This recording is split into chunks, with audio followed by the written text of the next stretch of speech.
Welcome, everybody, to Sonderling Inc. Oh, no, this is the wrong name. Solaris VII, Episode 7. I'm Seven your GM, and I have some players.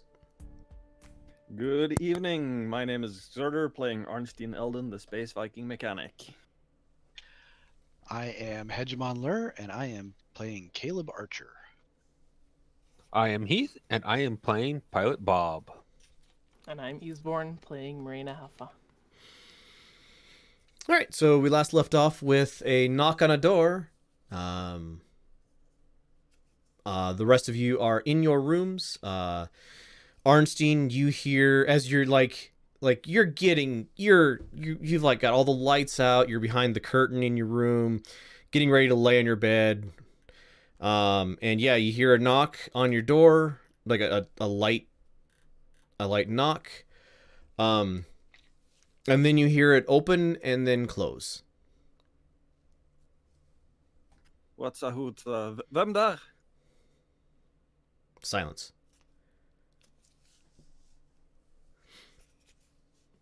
I hope I'm near a light switch and I turn on the lights again. Yeah, no, you're near a light switch. Yep, absolutely. Your room is now well lit. You're like here-ish. And the black dashed line is a privacy curtain, like a floor to ceiling on a rail. You can push it out of the way if you want to.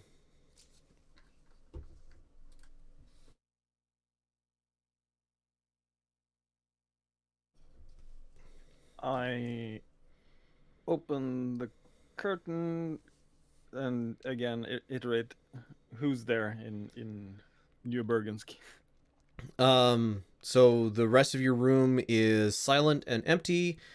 There is a manila envelope on your table that was not there before.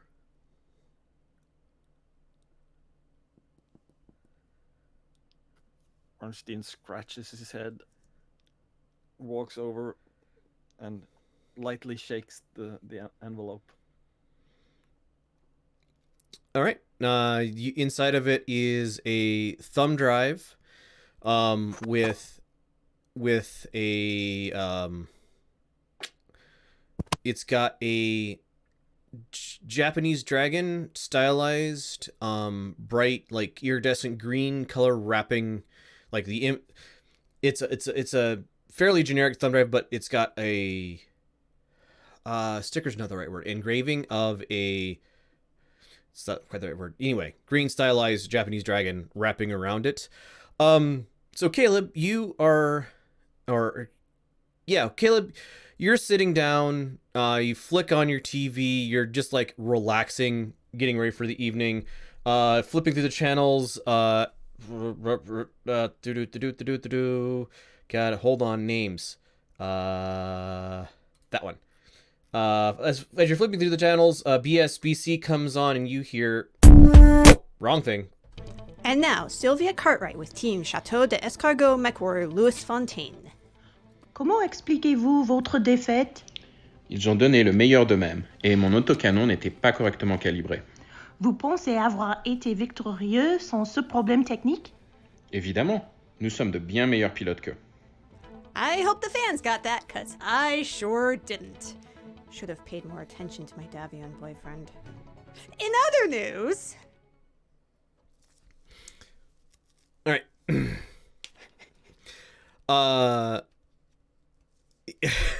Sorry, I had to do that. Yeah, so that comes on, you flip past. And you hear on your door, shortly after that news item, you hear a knock as well. I'll get up to go answer the door. So you get up, you look through the peephole, nobody there. What in the world? I'll open it up and peer out, see if I can see anybody moving down the hall. You look both ways, and the hall is like, it's fairly early evening. The hall lights are on. So it's well lit, and just silence. Great. Now I'm living in a haunted apartment. I'll close the door and go back down to watch some more TV. All right.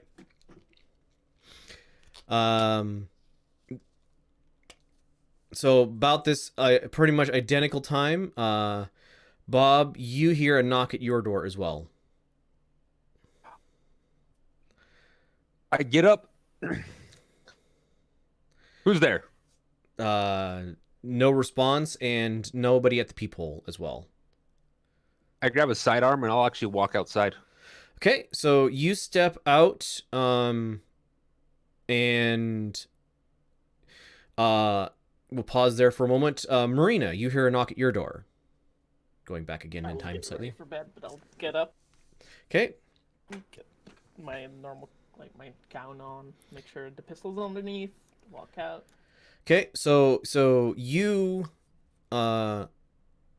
you take a little time to get ready, and you see Bob's door opening up, and he's like peering out into the hall. You can see he's got a sidearm as well.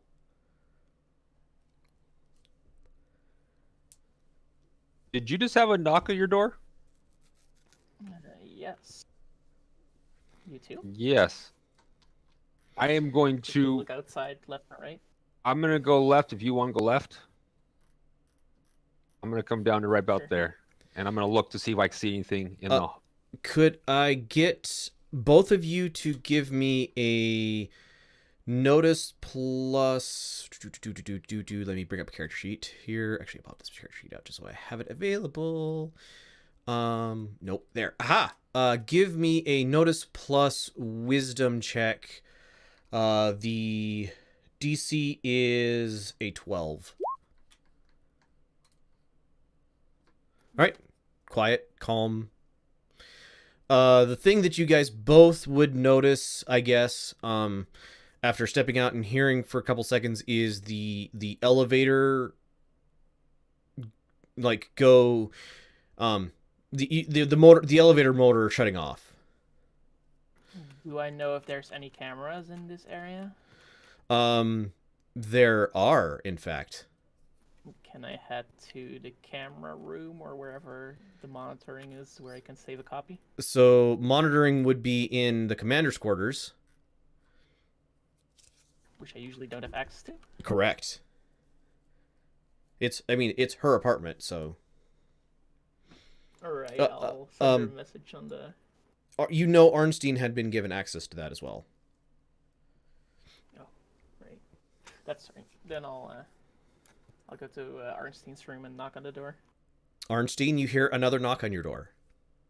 This is like 3-4 minutes after you discovered the manila envelope. Maybe a little less. As Awfully busy evening today. I go pad over yeah. to the door and open it. Okay, Bob, what were you gonna do? I was gonna say, as I see her moving down the hallway, I'm going to just kind of yell, "Caleb, Arnstein," and I'm gonna run towards the stairs and try to figure out if I can figure where the elevator stopped at. If that means I'm going all the way down to the main floor or to the second or third floor. So judging by the sound when the way this elevator works is it is a since this is only a four story or so building, this is one of those elevators that basically has a large hydraulic ram set underneath it. And so from the sounds of it, it was at the bottom when it stopped. I'm gonna run down the stairs as fast as I can. Give me a exert plus dexterity. Oh, this isn't gonna be good. DC for this will be a I was gonna say a 10 to get there, but you didn't fall down. So you've like, this is a spiral staircase, so you like turn, arrive at the bottom, and it is dark and quiet down here on the main floor. All right, back up to the top. So Marina, you heard Bob yell. Arnstein's opening his door at that time. Caleb, you probably through your door heard something. I turn up the TV. Awesome. I'll say, Arnstein, someone knocked on my door. Can we get to look at the camera footage? I thought you had access, right? I just nod, but just kind of looking around the doorway, seeing if there's anybody else. Just flash the thumb drive at Marina. Do you want to look at that first or later? I mean, if they're gonna delete footage, they might already be busy with that. Who would delete the footage? I think I already know who stopped by. So Is it anything bad? it's the associates of Rake. I think it was Rake that's alive. Correct. Okay, that makes sense. Why wouldn't they just message us or something No instead idea. of breaking in? Just as I say, no idea. I plug the thumb drive into my compad. Okay. You see, it is encrypted. I want a. There's no society. What would be a good? Hold on. I'm looking at skills. Connect would be a good. Connect plus intelligence, Arnstein. Like, it's got a username and password. DC 8.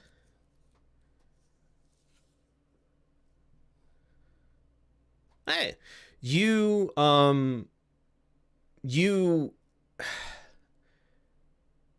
so you are from New Bergen. The username is the current president, I think they have, of New Bergen, and the password is their child. Just kind of like inspiration comes, and you're like, maybe because this was meant for me. As I hit those in, as it goes activates. Man, bad security. All right, Bob, you're at the bottom of the floor, or the bottom floor. Place is quiet. You don't see anybody here. I imagine like out in the bay, there's probably like some security lights, right? Yeah, it's moderately lit. I wouldn't say it's like brightly lit, but yeah, there's definitely enough light to have visibility out there. I'm gonna go out and look down bay 2, and then move across over to like looking down bay 3. Okay. You spend some time down there and don't see anything. Like, you know how to look for people, and you don't see any like shadows moving or any place that's obvious that a person would be. Just as you move around. I'm gonna check the doors. Does everything seem locked up still for the night, or is it something that seems like if I open up a door, do I see anything like somebody looks like somebody might have been standing there for a second trying to pick it, or a key card, or? So you go around the various doors. The front door.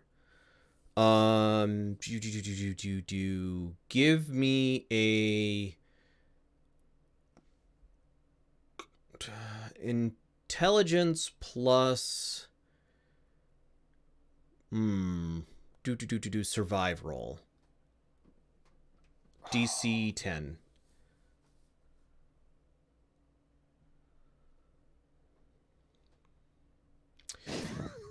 Yeah, no, you don't see any like tampering or anything with any of the doors or anything.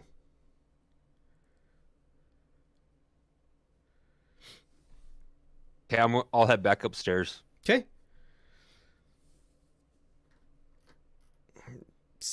just the normal hallway. Nothing going on here. So Arnstein and Marina, Arnstein, you've got this pulled up onto your compad, and it has a couple of, I guess PDFs would be the right word, like non-editable text files. In it you have there we go. In it you have there's two like each there's two files. Each one has a name. First name is Hildred Mosconi.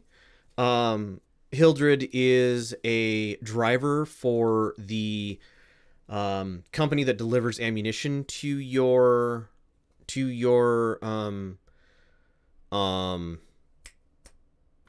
stable.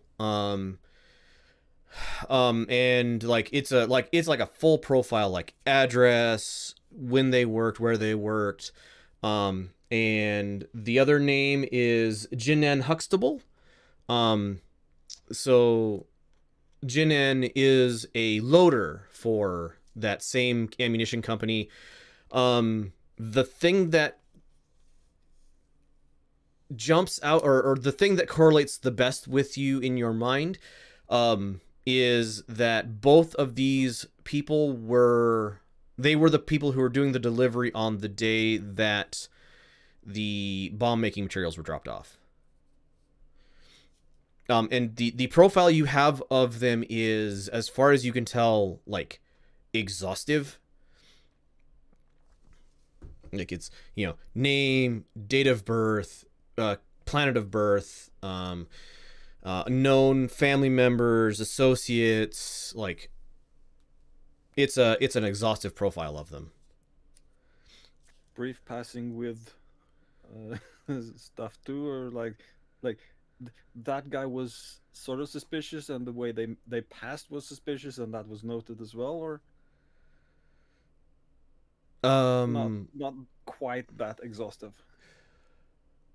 Not quite that exhaustive. So it's like known associates. If they hang out in like a bar, it would have that bar. It's written in relatively neutral language, but the implication is pretty strong.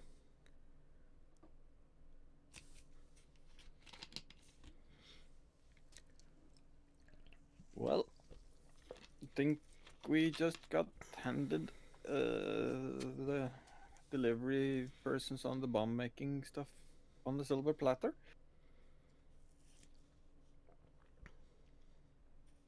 And I show Mirena the compad and explain the exhaustiveness of the of the paperwork. That is very useful. Make sure to make a couple of backups somewhere so we don't lose it. Yep.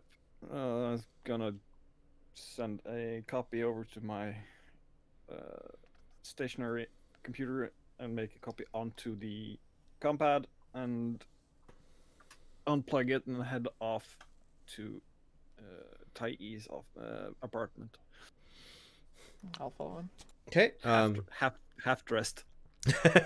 Bob, I'm assuming ride the elevator back up to the top floor because it was convenient and down all at the bottom already. You ride the elevator back up about the time that Bob and not Bob, Marina and Arnstein are headed out of Arnstein's room into the hallway. Oh, Bob, did you find something?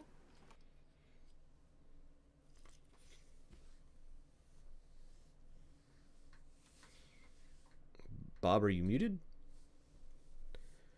Oh, sorry, I was muted. I will see them, and I will pound on Caleb's door. So Caleb, somebody's managing to get the sound of knocking, pounding coming through how loud you have your TV. Bob, you can hear Caleb's TV is turned up moderately loud.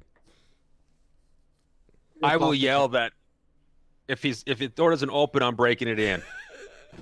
Because at this point, he might be dead on the floor. Who knows? So yeah, you hear that, Caleb. I'll get up off the couch. I'll make sure that I've got my pistol within reach and go see who's pounding on the door this time. So about the time you're trying the door for the third time to make sure it is actually locked, Bob, the door opens from the other side. Perfect. I think we. Who was it knocked on my door earlier? No, this was me the third time or the fourth time, whichever time it happens to be for you. For us, it's 1 or 2 times. What do you need? Don't know. Something funny's going on. Oh, all right. Mark Give me a minute. I'll be back. wiggling the thumb drive over his shoulder as he's walking. I see. Give me a minute. I'll slam the door in Bob's face and go back to grab some gear. I'm already turned around, walking back over to make sure I have my gear, the radio, the body armor. Yeah, you guys can. Looks like we're going somewhere. You guys can collect whatever you want. All right, Arnstein, lead the way. You're in the front at this point. Tai was top left or top right? So Tai is this. Is it shift to bring you guys there? This one. So 3rd floor, bottom apartment.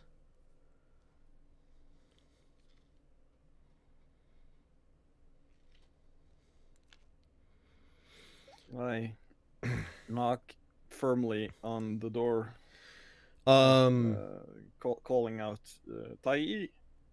You get a muffled one moment, and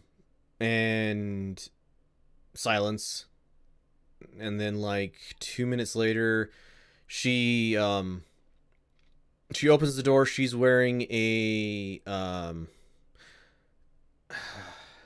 kimono's not the right term, but basically kind of a robe, but it's not fluffy material. It's more like a cotton material. And her hair is down. She looks like she wasn't asleep, but she was heading to that direction. And she opens up the door and says, yes, everybody I see. What can I do for you? Someone was up in the 4th floor and knocked on our doors. I'm pretty sure I know who it is, and I show the thumb drive kind of hidden from the hallway. She raises an eyebrow. Cameras, I'm assuming, is why you're here? Yes, and what's on the thumb drive? All right, she come in. She kind of steps out of the way of the door and heads over to her table, which has her tablet on it. She hits a couple buttons, and the camera feed comes up on her TV. So you guys have decent, 42-inch flat screen TVs. Hers is like a 70-inch wall-mounted, super high fidelity, really nice TV. 77-inch 4K, ultra slim. Right. 8K, whatever. Yeah. It's a really nice TV, like high quality. She hits a couple buttons and the feed from 32 cameras appears up, and she goes, all right, about how long ago, this is obvious, this is the live feed. How long ago? I think it was about 10-15 minutes ago. Okay, she hits a couple of controls on her tablets. You guys can see the video scrub backwards. I would like everybody to make me a I had this. There we go. Give me a notice plus wisdom roll, please.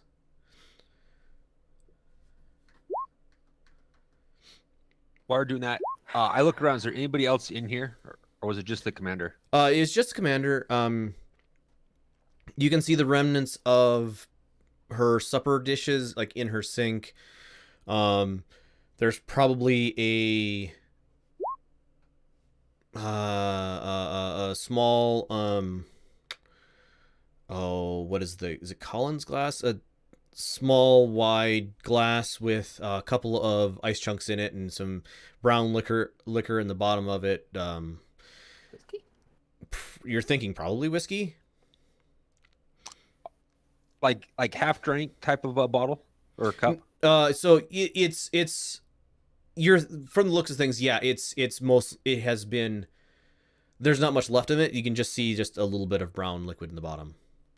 I'll finish it off. Yep. She gives you a look, and it is obvious that was her glass she had been drinking out of. She just like she doesn't say anything, but yeah, that look is like all right. So Arnstein, you got Would you like me to get you more? just eyebrows and Arnstein. So while this conversation is going on between Tai and Bob, you notice something in the video feed. 12 minutes ago, there is a flicker in the front door feed. And then it flickers again, and about that time there's a flicker in the like main, so there's a in the camera that is here, shift the camera that is there's a flicker in that one. And then about the time, like, there's a flicker in the camera that's in this corner of this room. And it's like they're not quite synced up, but then it's like the camera that's here pointing at those double doors, and you can just follow this flicker all the way up to the fourth floor hallway. A flicker, like where the video feed actually becomes really static, like a freeze frame. It is. I will go with. I will let you make some inferences there. Great. So, and then that the one in the fourth floor hallway is the last one. I'm trying to keep an eye on the timestamps as well. So if there's actually removed data or it's just masking data. So timestamps move normally. There might, whenever you see a flicker, there might be a slight, I guess, hiccup in the seconds counter. At this point, you have noticed it. Caleb, you're starting to pick it up. Nobody else has noticed yet. Caleb, you probably like, your eyes have caught something about the time that the fourth floor camera one flickers. But it doesn't go backwards from there. So if the fourth floor one flickers, and then it's you catch up to current, it's not current, but you understand. Do we see me running down the stairs?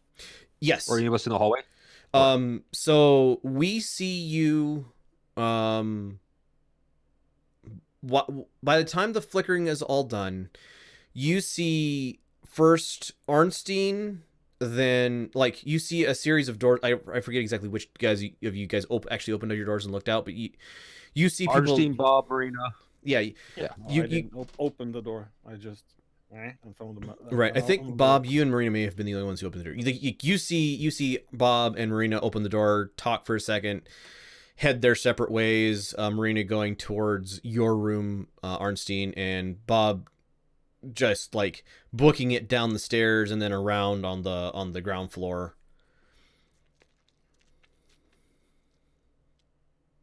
Caleb says, "Man, I wish I had that sort of tech. That could open a lot of doors." I wish there was inspiration to give you. That was good.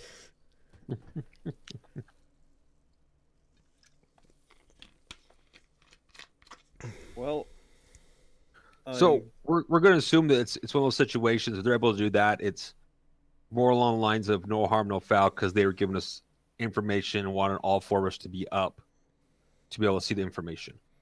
So what is actually all of the information we're seeing on the SD card? I inquire about mirroring my compad screen on her TV. She like hits a couple buttons and you have a new connection. Accept. I hit accept and start going through the PDFs with the names. She puts down her tablet, and as you're reading through it, she pulls out her phone and types something in it, and not long after, you guys hear a knock on the door. She yells out, "Come in!" And in walks names. In walks Stanislav. He's like wearing shorts, topless. He is like a big man, and you can see like his chest and arms are covered in like battle wound scars. Like you can see he's been shot a couple times. He's got some slices in his skin. He has a lot of like body hair. He's the XO, right? Yeah, he's the XO, and he just yawns and steps in through the door, and then like leans against the door, and takes in the tableau.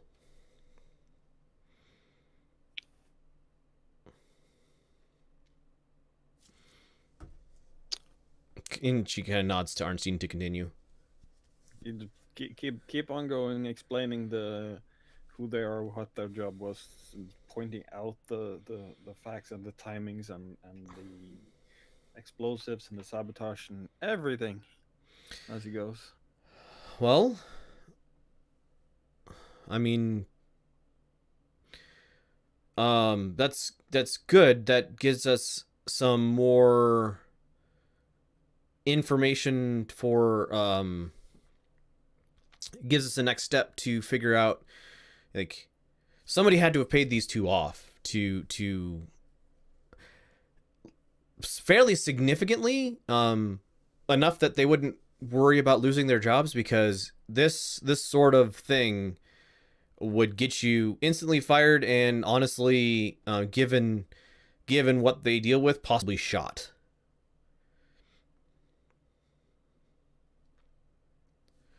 So it is somebody either paid them off, or they're, I guess, true believers, or somebody has something over them to blackmail them to be to interfere with a ammunition shipment. So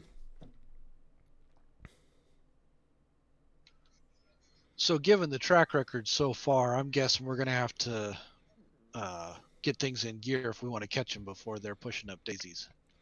She nods. Arnstein, do you think the friends who gave this to you are likely to go after them, or do you think this is them giving a gift? Arnstein, could I get a program plus intelligence roll from you, please?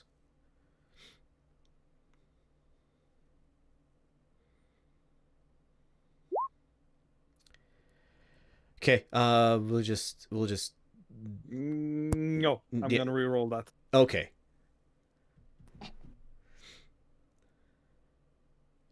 I think if they wanted to take care of the individuals themselves, we wouldn't have got the information. So Arnstein, you find a like, as you're playing around, you've got the thing up, and you're just fiddling around with the data on your computer, like independent of what you got up on the screen. You've got a like a hidden file that you just like notice, or you kind of know what to look for to find. And it is a simple text file. I am terrible at haiku, so I'm going to give you the meaning of the haiku without actually saying the haiku. But it is a haiku that says something along the lines of,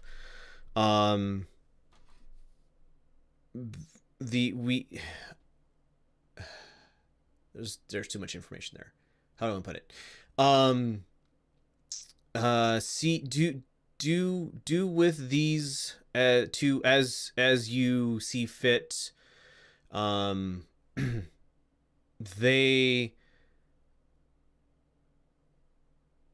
They are untouchable to us, something along those lines. But it's in poetry, and I'm terrible at poetry. As I find that, and I just raise both my eyebrows in surprise, and respond with, "Huh. This is a gift, it seems, because our friends are apparently not able to do anything about them." Note or point of order, I guess. Did you tell?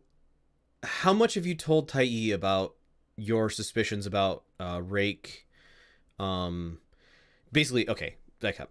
Did you tell Tai that Rake is a member of the Yakuza, and or that the Yakuza are involved with this?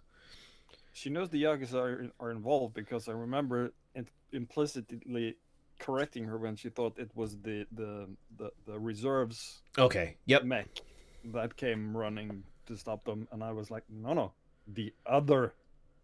Okay. So, version. but you didn't give names. I No. don't believe so. Okay. So, okay, make sure. Just for my clarification, it was Ran, not Rake, correct? Let me look up. Yeah, it was Ren. Okay. Let me look up text. All right. So, yes, Ueno Ran is sorry. Rake is the guy who was blowed up. Ran is the his sister. Correct. You are correct. We have been using the wrong name.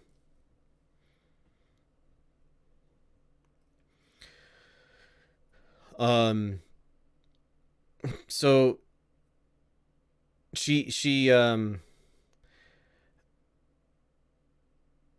so Tai kind of looks at the four of you, looks at Stanislav, kind of goes,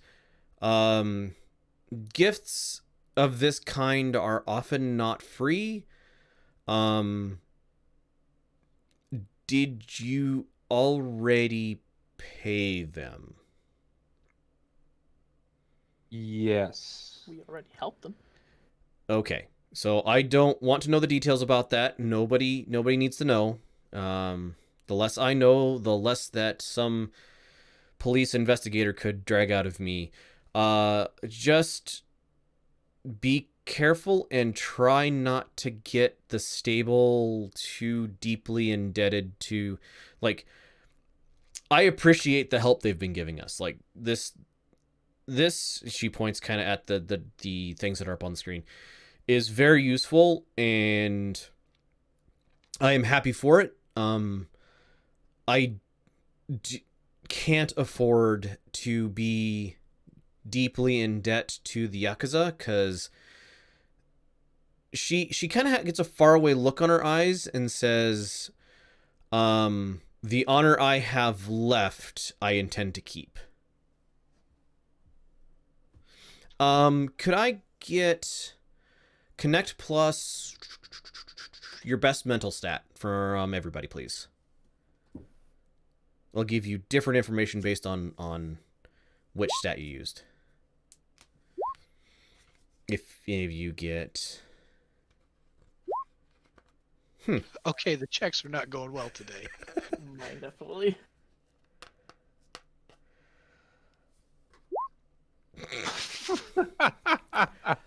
Okay, Oh. so the most thing that any of you get from this is that there's something in her past she has not shared with you guys, but you're not sure what. Caleb Well, says, "What puzzles me is who would be untouchable." And the other thing I'm wondering is, do we have any ammo deliveries due? We did just run through a match.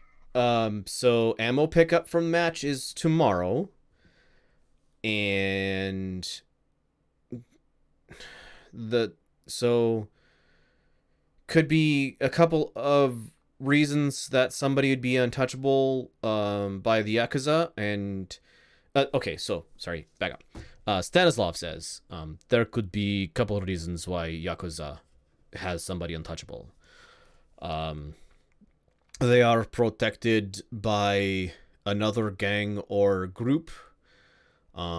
They are protected by being part of so that other gang or group could be another crime family independent of Yakuza, or another Yakuza crime family. Could be that they are protected by powerful noble friends, somebody in charge of the city or larger, or could be something that these do not operate in the area where the Yakuza have reached. Judging by the profiles you have, these people do not spend much time in formal names. What? Little Kurita. So possibly they have no ability to reach out and affect.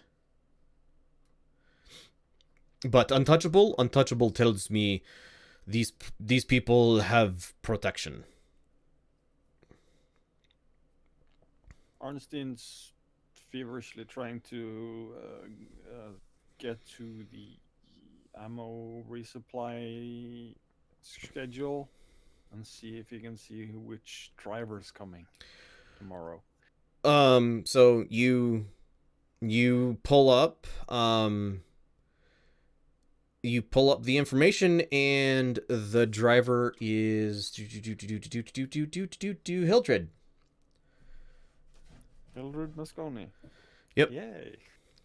And strangely enough, Jinen is their loader for tomorrow. Which is unusual. You don't know the internal systems of the, like, you guys aren't generally the ones who accept deliveries or drop-offs, and you don't know how they handle it generally.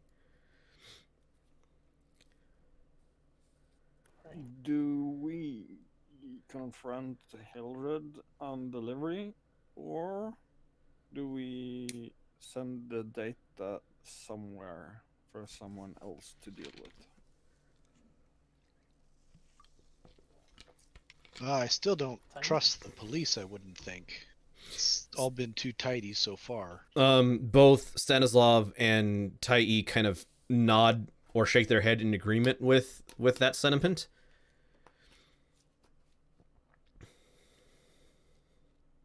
Yeah, I think we're all in agreement on that one.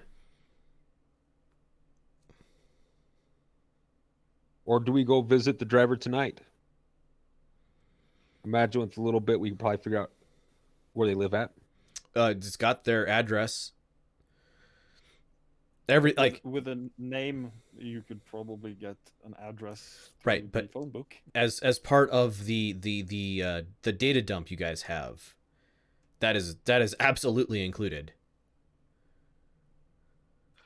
Does the data dump have any banking details on them?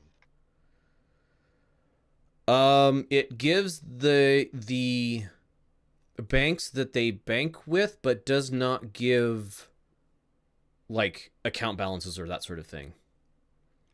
It's like they bank through Solaris independent credit union, both of them.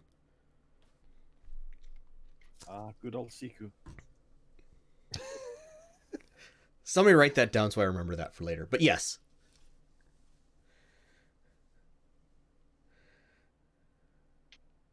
If I've just been paid off to sabotage some ammo, what am I gonna do with the cash?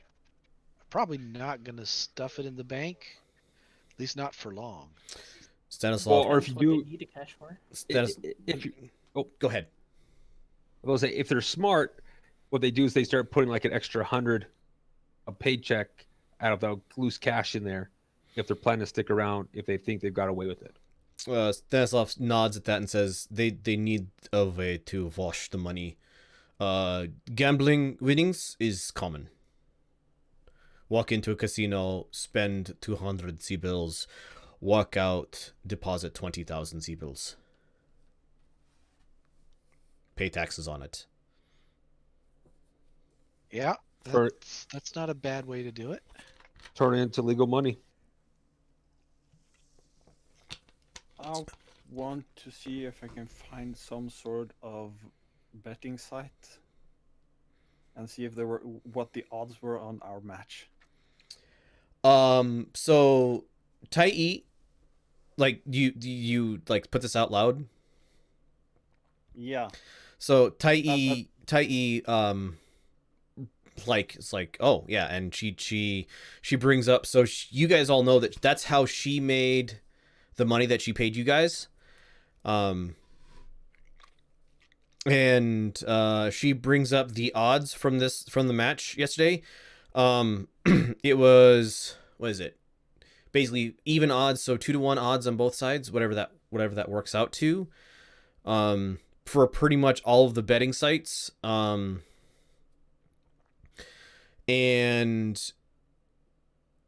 there's like 3, like, I guess you call it website betting clearinghouses that this stuff came through. Caleb and Bob, do you have a thievery type skill? Well, diplomatic. Sure, I'll give you that. Plus intelligence. So that would be the talk plus intelligence then? No, that would be diplomat. Yeah, talk plus intelligence. okay. Sure, we'll go with that.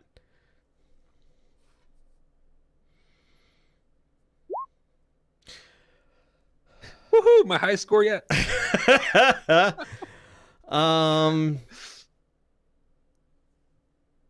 So what you're thinking? So this match came up as a result of the damage. What you're thinking is you guys won relatively easily. Like a 2-to-1 odds tells you that like somebody had some relatively large bets against you because just by looking at your like mech tonnage, loadout, and all those sorts of things, the good money was basically bet in your favor. The fact that it was even odds tells you, because these like rates actually kind of auto adjust depending on what bets are being made, so that the bookies don't lose their shirt. Somebody was betting relatively heavily against you. Almost like they were confident that your mechs had been tampered with, and you were destined to lose because of that. Do we notice if there's do we hear anything about any normal betting house or bookie that wasn't taking bets or wasn't taking a lot of bets? Tai goes, no, it's pretty easy to make bets. I had to go through a third party because I'm not allowed to bet for my own team or against my own team because apparently that leads to bad things. She kind of makes a like sound, just like not frustrated is not the right word, but dismissive. She kind of makes a dismissive sound and says, but no, as far as my contacts knew that like everybody was taking normal bets. So whoever was doing it wasn't being obvious. Yeah, it wasn't being obvious. Wasn't attached to any of the major gambling institutes or rings. You know, I might know a guy that's be able to get us some info on unusual bets. You in fact might know a guy. I believe you have a skill for or a focus for that. So roll me just might. Connect plus charisma, please. The higher you get, the better. It's an 8. That's a standard. You do know a guy. Let's say, actually a gal. Give me behind the name, please.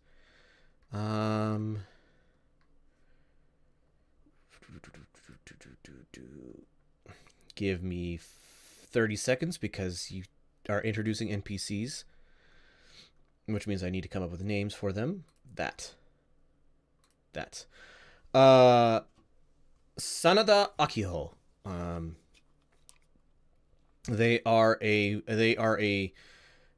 They work for a bookmaker in little Kyoto, Kurita. And they're kind of like you, and they have their ears open with everybody.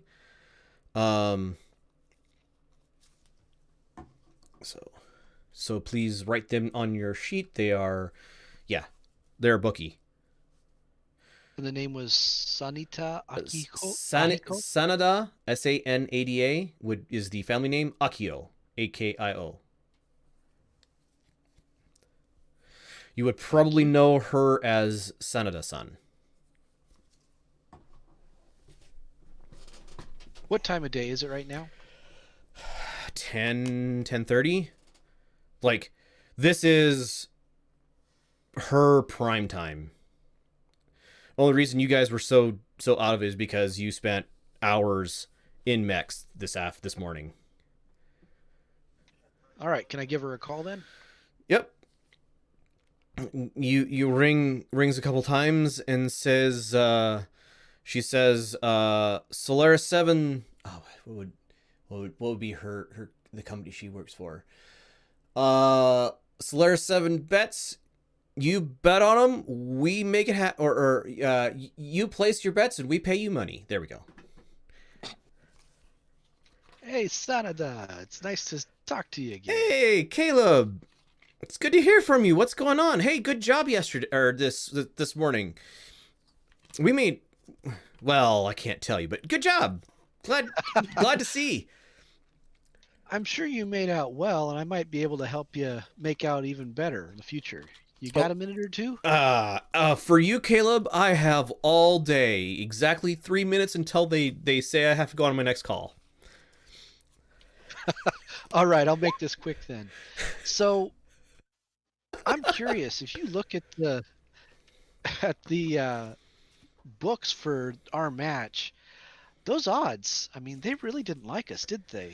You might know why that would be, or what shifted the balance? All right, so she goes, huh? Yeah, no, there were a lot of people betting against you. I've got, she spends like, she was kind of kidding about the 3 minutes because she like mumbles to herself for time, and it's obvious that you got her on the phone for longer than 3 minutes. But she goes, let's see, I'm going to give her. It is 2d6 plus skill, right? Yeah, 2d6 plus skill plus ability modifier. Okay.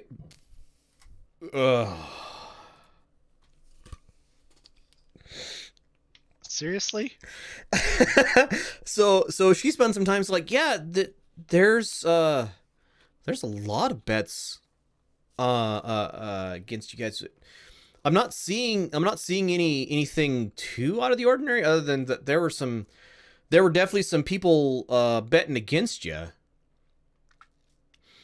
Give me an hour, Caleb. I'll see if I can find something else for you. This is, you guys aren't that bad, man. They really hated you. Like, your ton. It's like she's like gone into bet maker mode, where it's like, okay, so your tonnage and the mechs you had and the layout of the, it's like she well, I'll get back to you. Just give me a little bit. All right, I'm sure it'll be profitable. Whatever you can toss my way afterwards is make us both happy. Good luck. Yep. I'll this is something interesting. And click.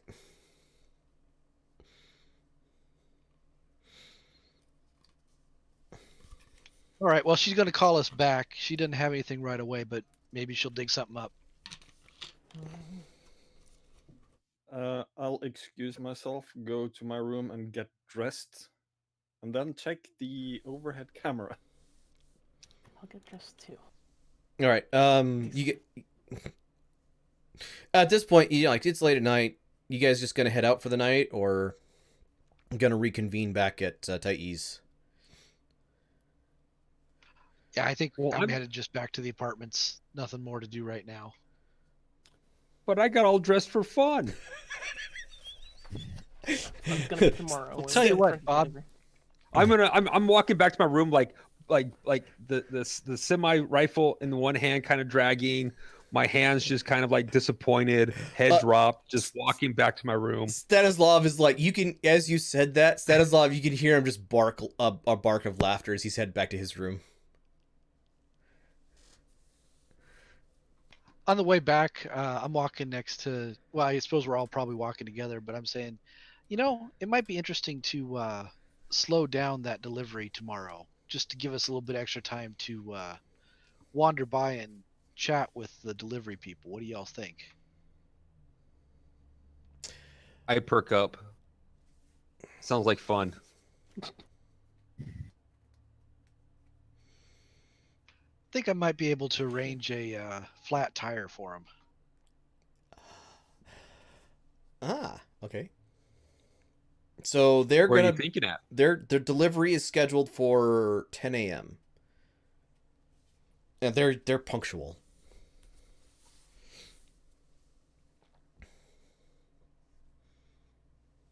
Yeah, sounds like a plan.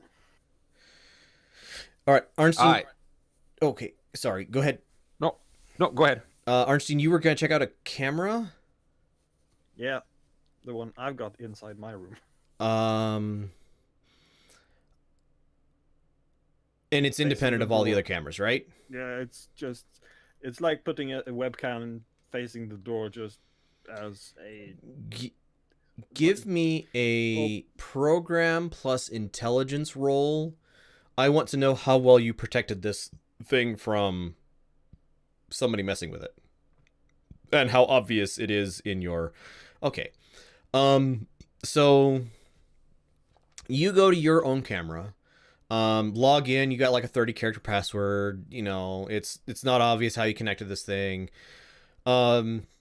And you bring up the video footage, and you scrub back to the time, and does this camera have sound or just video?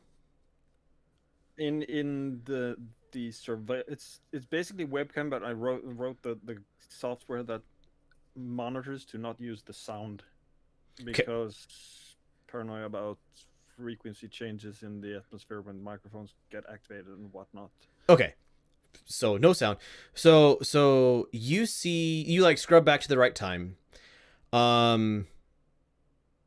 It's not high in definition enough for you to see knocking on your door, but you see the door open. A person wearing like dark clothing. They have a pair of shaded goggles and a like face mask like attached to their head. They have longer dark hair, but yeah, all like dark simple clothing. They take a step. Essentially, the door swings open. They take a far enough step into the room to put the envelope on your table, and as the door like naturally swings itself shut, they step back out into the hallway. But Very smooth.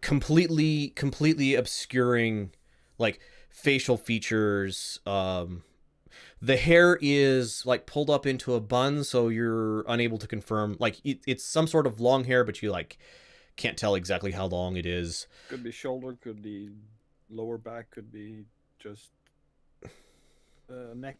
Right. Length. And just like I'm assuming you have like full color, but this would have been backlit against the light coming in from the hallway. So like dark is the only real distinctivity. Words Yeah. are on the That's clothes. all the system's there for. It's just picking up people coming and going. Yep.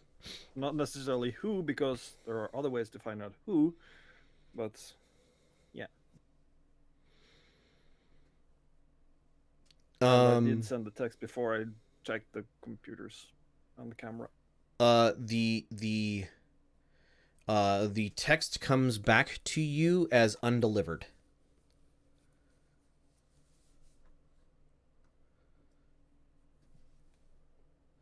Like it gets that, you get that little, the system was unable to deliver this text message. Would you like to resend it? I'll just not push the resend notification as of now. We'll just hold on to the thought of it. Then I'll probably pass out in the bed. All right. So night passes. No further interruptions to your guys' sleep schedule. As you guys wake up in the morning, if you turn on the TV, they're holding a repeat broadcast of last night's interview.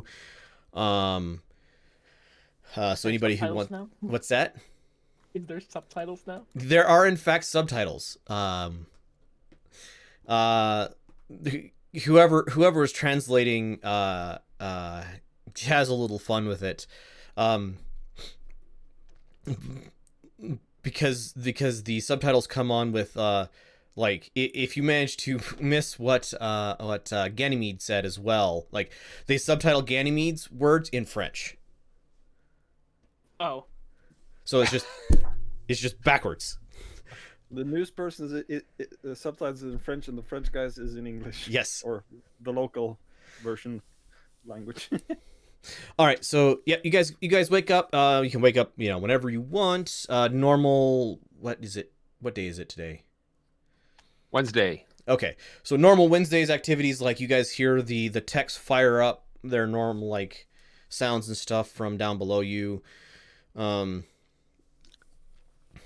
You guys can hear the other mech warriors getting up and moving around as the morning rolls in. I got up at 5 a.m. Okay, no problem. I went downstairs and unhooked one of the leg panels on my mech, and I put the machine gun in there and left the side panel loosely on there. Okay. Basically a quick access in case you need it. Quick access down there, but it doesn't send up alarms or red flags. Yeah, so just make a note of that. That you have that access there. I won't remember that, but yeah, that's absolutely something you can do, and you know both the maintenance schedule and your mech well enough that you can put it somewhere secure. That's somewhere that's unlikely to be interfered with it, short of like there's battle damage and somebody has to get inside this area to repair it. Yeah, it's mainly there for today. It might stay there longer. Right. Yep. Okay. Then I go upstairs and start making breakfast for everybody. All right. Arnstein ambles up and stretches and cracks all the necessary joints at just a bit past 7. I'll probably get up at 5:30 like usual to start preparing food. So I'll help Bob. Caleb's gonna roll out of bed at the crack of 8 o'clock.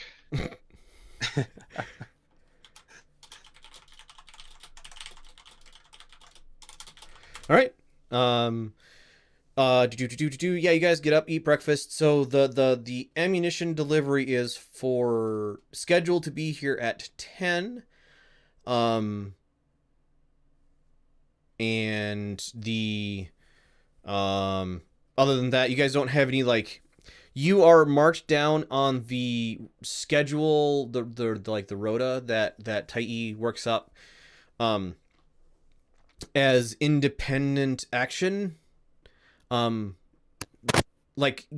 This is so you can Basically free day. it's not exactly a free day. This is something you have been assigned to other duties is the implication. So anybody who here has been in a military? Anybody? Yeah, I have been in a medical ward kind of Yes. thing. Sort of. I've been in the military, but it was mostly base logistics. Okay. So Combat. yep. Caleb, have you?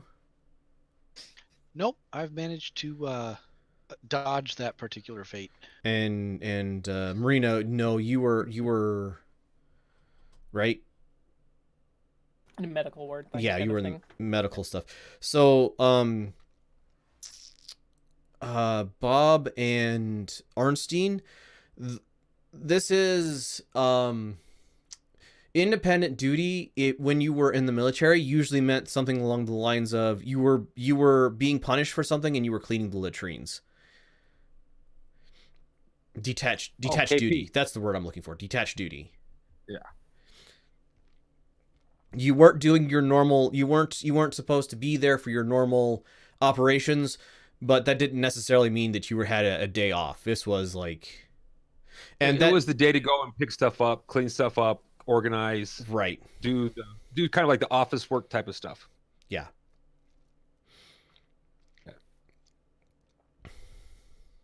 And just by her phrasing of that, you're pretty sure that she was in a military. If that wasn't already fairly clear, I think it probably is, but yeah, she was in a military. All right, so yeah, you guys get up. It's let's say it's 8. Caleb's wandered in, got breakfast. Arnstein is gonna grab a collapsible mug of coffee and walk down to the mech hall. Just look at the Lance 2 mechs. They are looking real beat up. Well, some of them are at least. Especially Caleb's mech. That right arm is almost gone, and the techs are currently working, and the Aztecs are currently working on removing the remnants of the large laser from that right arm.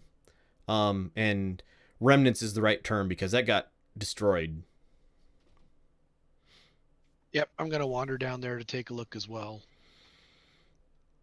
Who all had actual past the armor battle damage? Oh, I was squeaky clean. Okay. Was it only Caleb's mech? I think so. So we'll go. I don't 100% remember. I think that sounds right though. So the rest of your guys' mechs, there's an Aztec each working on them. Taking armor plates, melted armor plates off and reattaching replacements, but that's relatively quick work. They're probably by 8:30 they're let's see, they will be done by about 8:30 doing that. The big one is the Thunderbolt. Somebody's got an arc welder there, tacking on pieces of structure to kind of help hold it together so the arm just doesn't suddenly disconnect as weight shifts around on it. And yeah, there's 4 people working on that laser assembly and that area of the mech.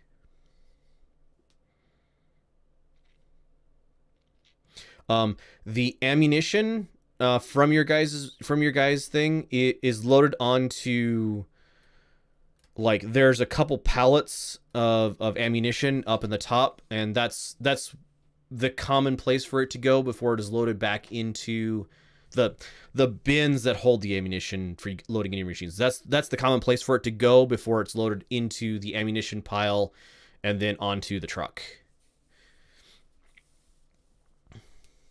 Looks like the techs did that first. Or possibly, that was probably like yesterday.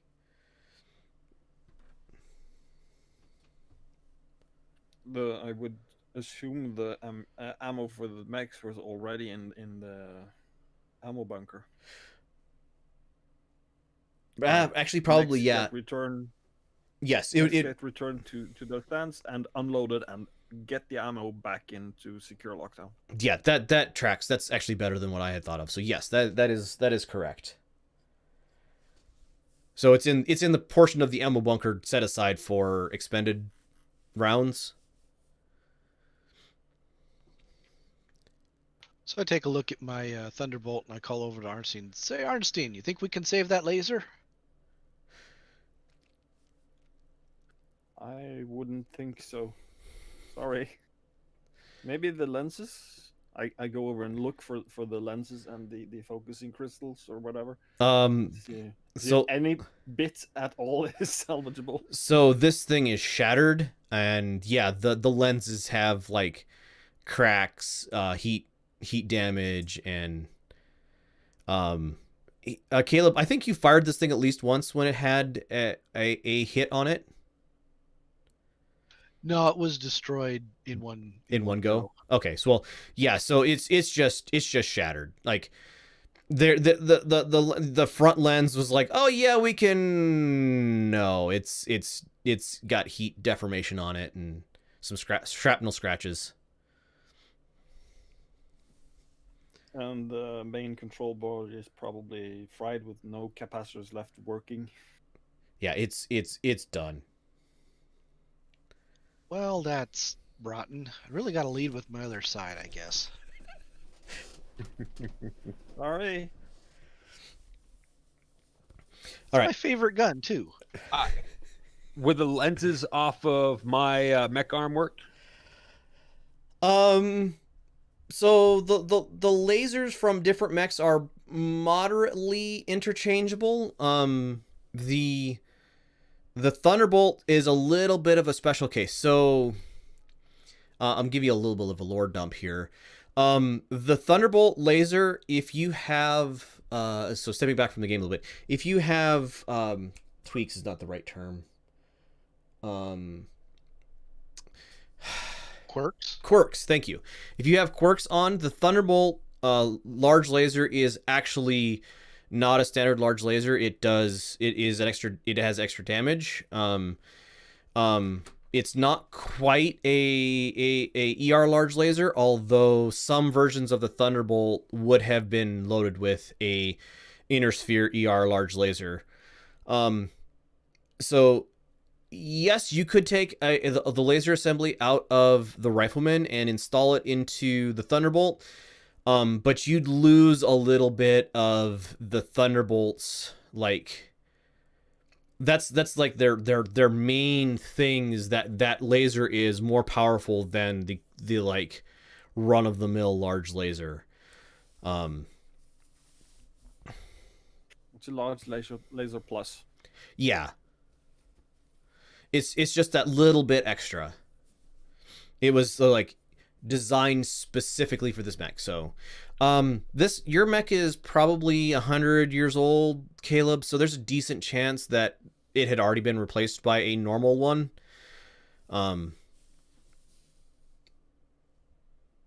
Still. Well, especially with me driving it. Yeah. Well, you've only been driving it since you came to the stables. All right. So, were you guys gonna do something before the ammunition truck arrived? Yes, I'm placing an order for a stereo and speaker system to attach to my mech, so we can actually have battle music while we're out there in the field. Yeah, there's nothing that, like, that's an easy give. There's somebody who does custom sound systems for battle mechs. It's like, do you want to walk into battle with Ride of the Valkyries playing over your speakers like every cliche mech warrior out there? Call me at this place. And with, I've been doing research. I've been doing research for the last couple of weeks. I have who I want and what system I already want planned. Sure. Like 100 C-bills for a pretty decent something that can play, like, sounds better than the so every mech has like a voice PA system. but it's like that schoolyard big the ones on the big horns, like low fidelity. Playing music over it is terrible. But yeah, 100 C-bills will buy you a system that will replace the speaker and the audio pickups and stuff with something that can play music decently. Oh, what will 200 get me? 200 will get you like a full high fidelity system, all the way, like replacing a bunch of the amplifiers and audio stuff. Like, it'll get you the audiophile version of this, and like even better speakers and like custom sound modifications in the location of like behind this to give this thing extra bass and all that sort all that sort of thing. $200 set it is. All right. So yeah, you order your 200 C-bill set. It'll be probably delivered tomorrow. I'm going to walk over to the scrap armor pile and look for a piece that's, maybe hand size with a shred sticking up. And I'm assuming I don't find anything quite what I'm looking for, so I'm going to lop out my vibroblade and cut something to size. And I'm going to take it over to the loading dock for the ammo. You read my mind. Yeah, so getting a piece of armor is no problem. Like, there's piles of it around as the Aztecs basically swap out damaged armor plates on your mechs. Yeah, and that hum of the vibroblade that you have is lost in the background sound of techs working with vibroblades to cut pieces of armor that are no longer detachable, and like the welders and everything else going on as the battle damage is repaired. So yeah, you can craft yourself a rough knife or caltrop or whatever you want relatively easily. Yep, it's a caltrop for a truck tire. Got it. Yep. Not a problem. I also figure before that happens, I'm gonna go up and get my armor on. Okay. And then put like a loose jacket or something over it to kind of try to hide the fact that I have it on. Okay. Do you guys all see? You guys all see? So John is back. And as you guys came down here, you saw a couple, like, he was in the office talking with Kyoko,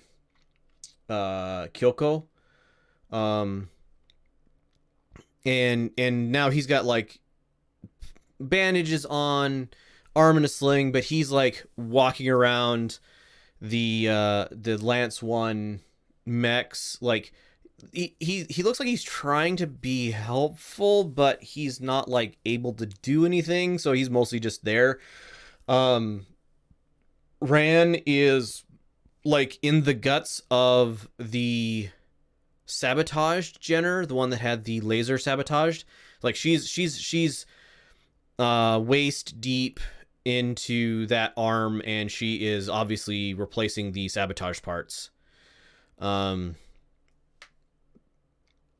And nobody else, like, I'm not going to go through where everybody else is because there's a lot of NPCs here, but They're all kind of scattered throughout the building. yeah, so the majority of like Lance 3's Aztecs are over in your guys' area helping repair battle damage. The techs and Aztecs for Lance 1 are working on getting those mechs up to full steam. They've got the like ammo bay, all of the torso armor off of Jenner 1, the one that had the explosion in it, and they are currently like hammering out the ammo loader mechanism. The Lance 3 techs are like doing checkovers of those mechs and, you know, making adjustments and looking them over, doing maintenance type things. And yeah, there's just a swarm of people over your guys' mechs doing battle damage repair. About 9 o'clock, Kyoko like heads back to the ammo loading bay, and she's got the transfer sheet or the tablet that they use for transferring ammo in and out with her. Looks like she's probably doing like final verification of what's getting unloaded into the ammo van, what's getting loaded into the ammo van, that sort of thing. Do we notice any extra vehicles or people hanging around that normally aren't outside the building? If you go outside the building, no. It's you guys are on a busy street. Nothing strikes you as out of the ordinary. Okay. Yeah, nothing strikes you as out of the ordinary.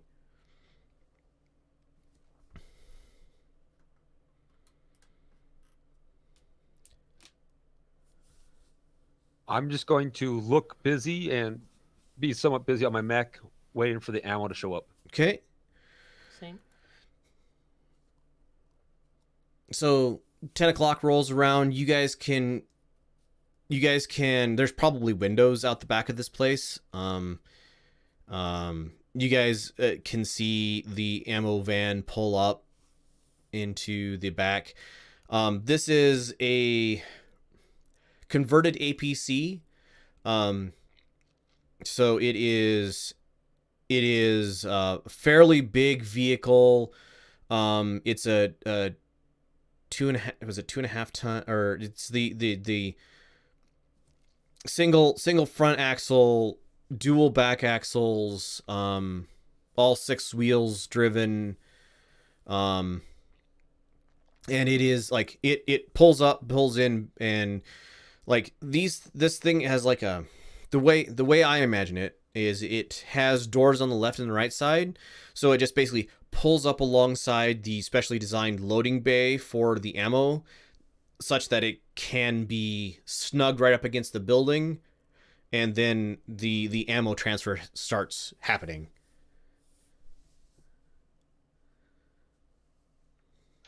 Do the way it's set up, do the driver and delivery person even have to get outside of the APC, or do they go right through the vehicle back into the loading dock? They go right through the vehicle back into the loading dock. There's no like exterior, no unlocked exterior doors during ammo loading and unloading.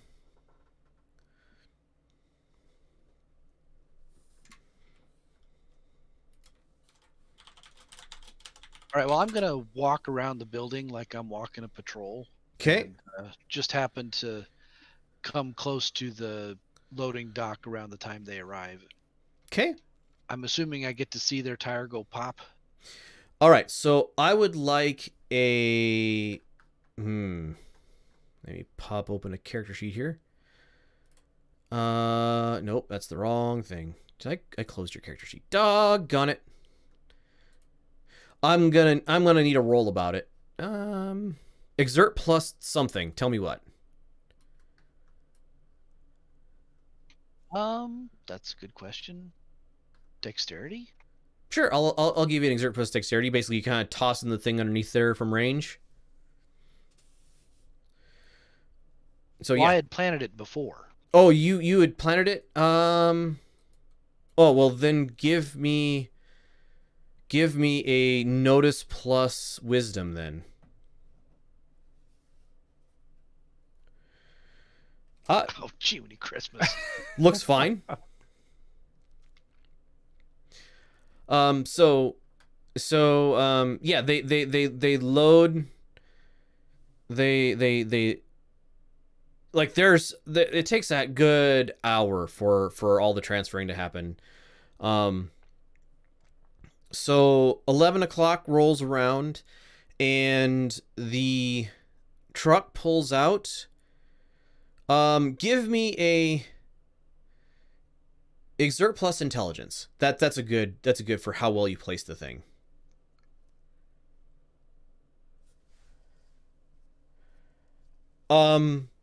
Okay.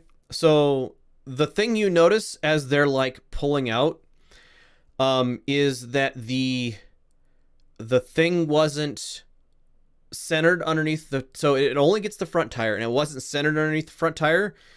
It looks like it probably damaged it, but it didn't just like flatten it. Thinking like you can visibly watch the tire go down a little bit, or you can see the tire like go up over the thing. You're moderately certain it's going to be a slow leak, not a fast one.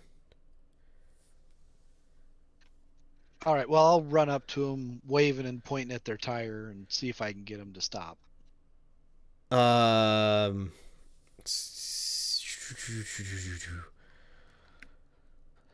Do they know you? Ooh. There is they start slowing down. Do you try to hide who you are at all? No, I'm just Okay. I'm just out there walking around the building and happened to see them driving off with a piece of metal in their tire. They start slowing down, like you start waving at them and pointing at their tire. They slow down a little bit, and then there's like you catch the eyes of the guy in the passenger seat and see him say something to the other guy, and then they speed up and pull away. With a flat tire? Tire isn't flat, it is just going down. It's flattening, not flat. Yeah. Right. Well, crud, that didn't work. That doesn't bode well either. You know what? I'm gonna run to the office, grab a set of one of the remaining vehicles we haven't destroyed yet. What, like the one? Two. I think there's two left. There's a couple vans. There's two vans yeah. and a pickup. As I come running back out, I'm gonna grab the machine gun from the leg. Okay. Yep. No From problem. the panel. I'm let the panel just hit the ground. I'm not even gonna try catching it. Out the Wang! back And then you door, get a and round I'm of applause. I'm helping into the van, and I am going to start chasing after that other van. I should say chase. I'm going to follow it at a kind of a distance. All right. Is anybody else going to go with Bob? Yep, I'm hopping in. Okay. Yep. Okay. Arnstein's hopping in. All right. So you guys all hop in. Can I yell? Whoever, like, double check who's ever ammo? next to me. I'm gonna go with Caleb's next to you, and Arnstein and Marina are in the back. Sure. All right, I'm handing Caleb the machine gun, the submachine gun. All right, I'll take it, make sure it's loaded and ready to go. And Okay. I will follow them. All right. So I would like a pilot plus dexterity roll. This is basically how sneaky are you? I'm assuming you're going to follow them at a distance, try to be not noticed by them. I'm pretty sure their vehicle is very easily to follow because it's probably like a bigger box truck. It's not going fast. I don't need to be trying to keep up with the race car. I can be back 5 or 6 vehicles. Yes. So Pretty it's easy. relatively easy to follow. I want a pilot plus dexterity to see how good you are at not being noticed. All right, let's give them a roll. You know what? I'm gonna re-roll that Okay. because that has a 1 in it. Go for it. Pilot. Dexterity. Okay. That one also has a 1 in it. But I only can do it once. Better. Okay. I need to roll off because you tied. So give me another roll.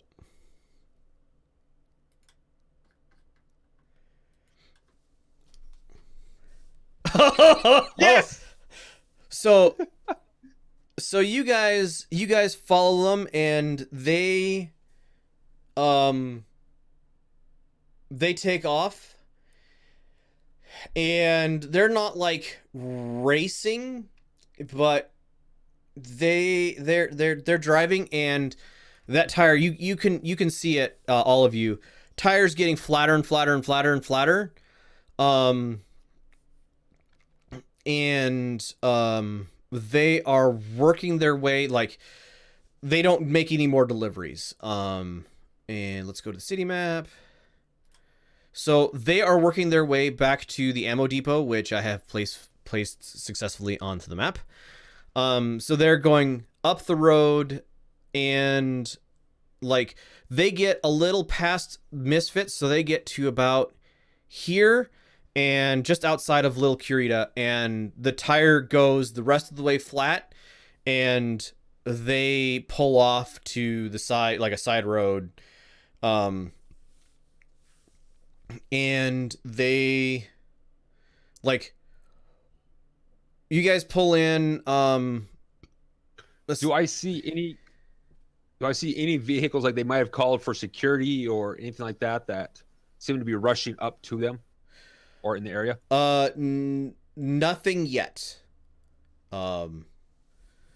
So you don't see any, like, they didn't, this wasn't a planned, like, stop. This was, they couldn't, like, they pulled off because the tire had gone flat, and then like the vehicle was obviously pulling hard to the left as the left front was flat, and so they had to pull off in order to, like, they couldn't control the vehicle they could still control the vehicle, but it wasn't as easy. You guys are several car lengths away, parked, I'm assuming, like, parked the van behind a building, so it's not like super obvious. And the driver gets out. It's too far away for you guys to hear it. He, like, steps out of the thing, closes the door behind him, looks at the front tire, kicks it, and pulls out a probably cell phone. Am I close enough that before he can call the cell phone, I can grab it out of his hand? If you act pretty much immediately upon him getting out, you could try. Okay, so Exert plus strength to get there in time.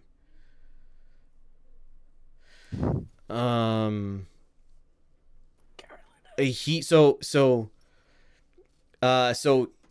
has, you get there about the time that he has dialed the number and is bringing the device up to his ear. Are we gonna have to go into initiative now, or? If he doesn't see me, I'm gonna try just to smack it out of his hand. But the thing is, we need to talk for a second. Yeah, so there we go. You're gonna need to give me some sort of stealth roll. Sneak plus dexterity against his wisdom plus notice. Come on. Okay. So you're running up behind him, and he, like, hears your footsteps and, like, wait, what? And, like, moves in such a way that you can't just simply smack the thing out of his hand.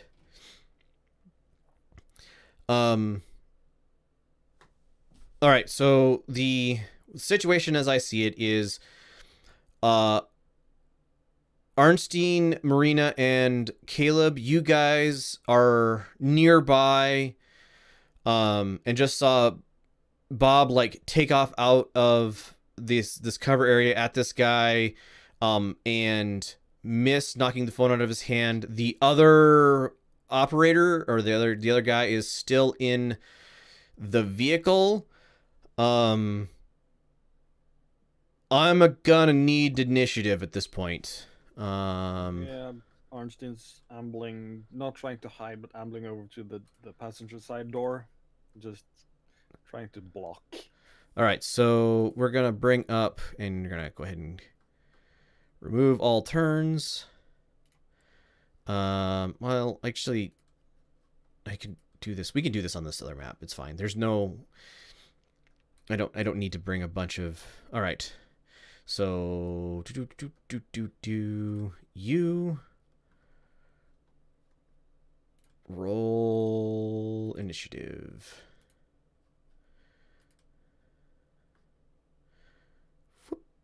There we go. Please tell me that loaded in. Okay, good. Remember to click on yourself and then on. And then roll initiative, and it pops it automatically. I did it too early.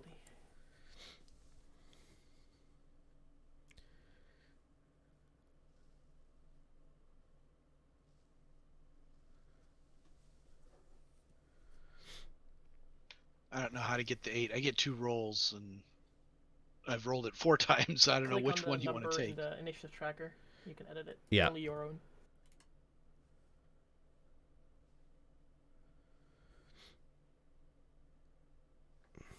All right, did that work?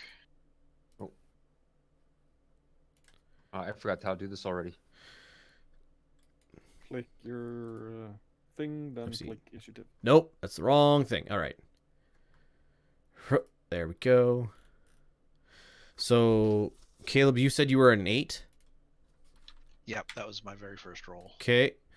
Marina's a 9. Arnstein's a 2. I'm a 5. Bob. I'm an 8 if I can remember how to do it. Or 7, whatever it was. Add turn. I will add you. 7. All right, so now let's sort. Descending. All right. So yeah, you guys see all this happening. Marina, you have the first opportunity to act. I'll yell out. Why did you guys start driving when you knew you had a flat tire? Or a flattening tire? Give me a charisma plus talk roll, please.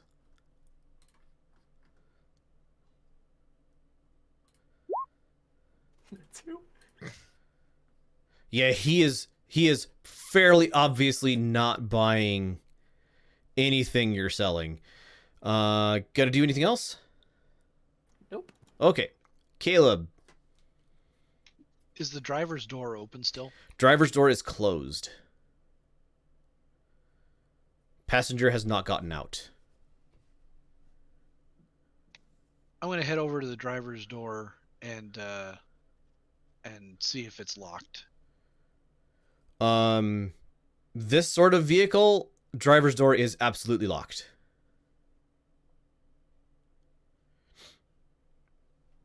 I'm gonna stand where I can be within reach of the driver and see the passenger at the same time. Okay. And just say to the driver, I'm trying to get your attention, but you got a big old chunk of armor in your tire. That's why it's flat. Give me a talk plus charisma. See if you're any more convincing than Marina. I would hope so. You have a +1, and you can only roll 2 ones.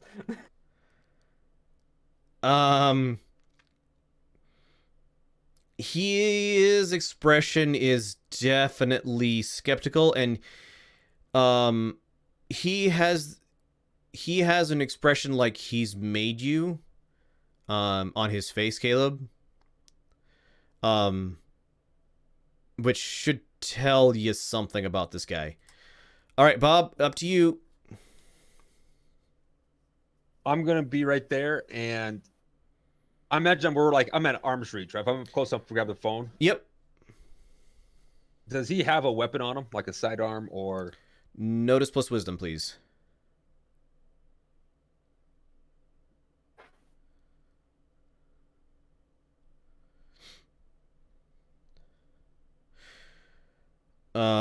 He has at the very least in a hip holster a sidearm. You make his body armor. Like he is armored as well. Okay, and this is the guy that we have the picture of from the hard drive, the name, all that stuff, right? This guy is Hildred. At that point, I am going to grab him and push him up against the truck and reach for his sidearm. All right. I would like you to make a fight about it.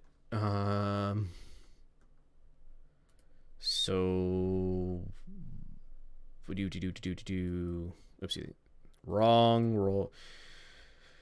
So you need to make a 2-hit roll with your physical. Oh, I don't know. Well, I just open up Arnstein's.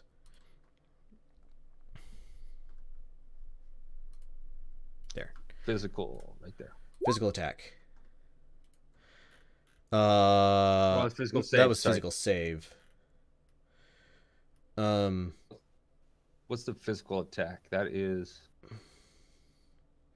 So, it'll be 1d20 plus your strength plus your punch.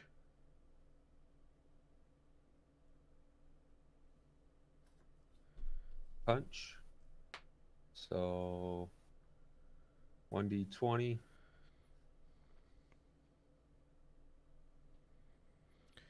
You said strength? Yep. Okay, so -1 strength skill or -1 skill plus 1 strength. So it's even, so it's just a 15.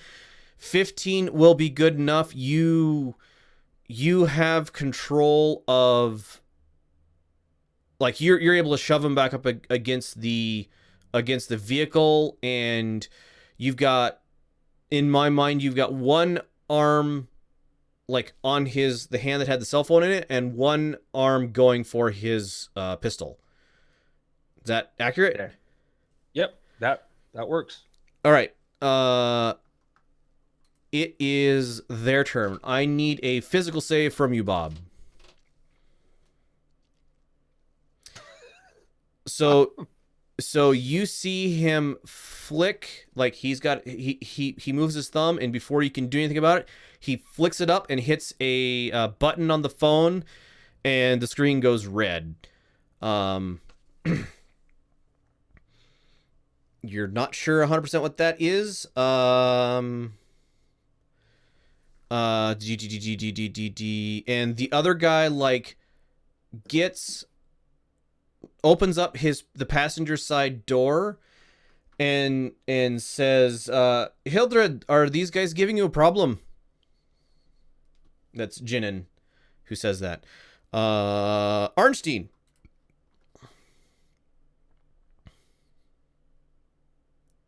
Question. Do I want to grab him while the door's open, or just slam the door in his face? I don't know. What do you want to do? I want to try and grab him and pull him out of the door whilst trying to keep the door from slamming shut. All right, I'm gonna need a attack, and I'm right. Attack rolls are d20, right? Yeah. Okay, so give me a d20 plus punch plus strength in order to like grab a hold of this guy and pull.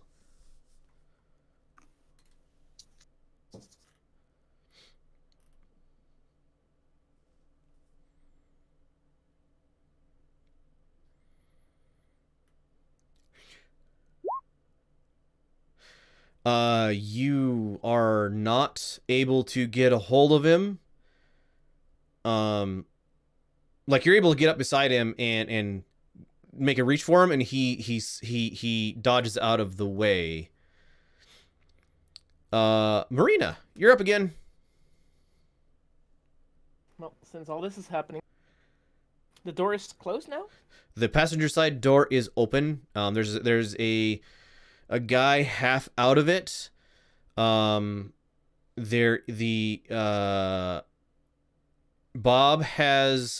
is going for the gun on the other guy, and is holding his hand on the cell phone.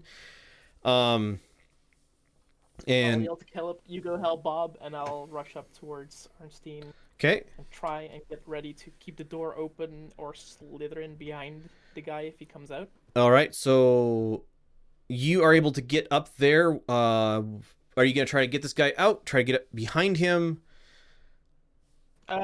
Well, I don't think it's possible to get behind him, but can I, like, I don't know if like readying actions is a thing here, like waiting for Arnstein to make a move and try and get into the vehicle as the other guy comes out. They will get. I will give a bit of a meta advice. They will get to act before Arnstein can do anything. So if you want to actively do something to this guy, you should just do it. Yeah, I'll just try and pull him out by his arm then. Okay, give me a fight roll, please. I would give you exert if exert is better than punch. I suppose that would be fine. Exert is -1, punch is -1. Yeah, so that plus strength plus a d20.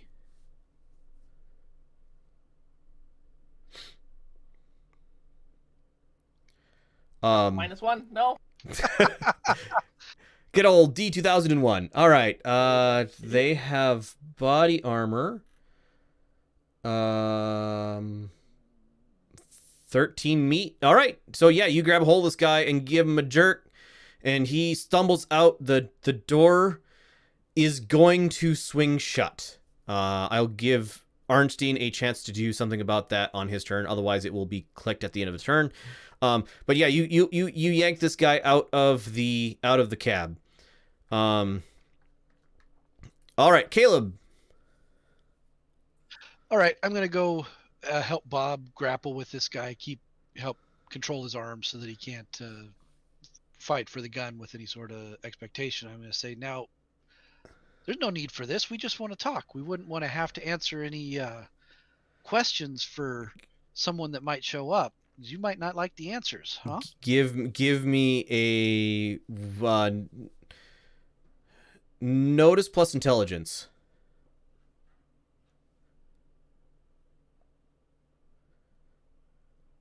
Dagnabbit. Good enough. You see that he has hit the emergency call button on his phone. You're not exactly sure how long that's going to take, but you feel like if you want any time to talk to these people, not here would be a great idea. Because their vehicle is important enough that a whole bunch of people are going to be coming this way real fast. Am I able to successfully grapple with him so that Bob and I have control of him? Give me exert or punch plus strength plus d20. Meet a 13 to read it.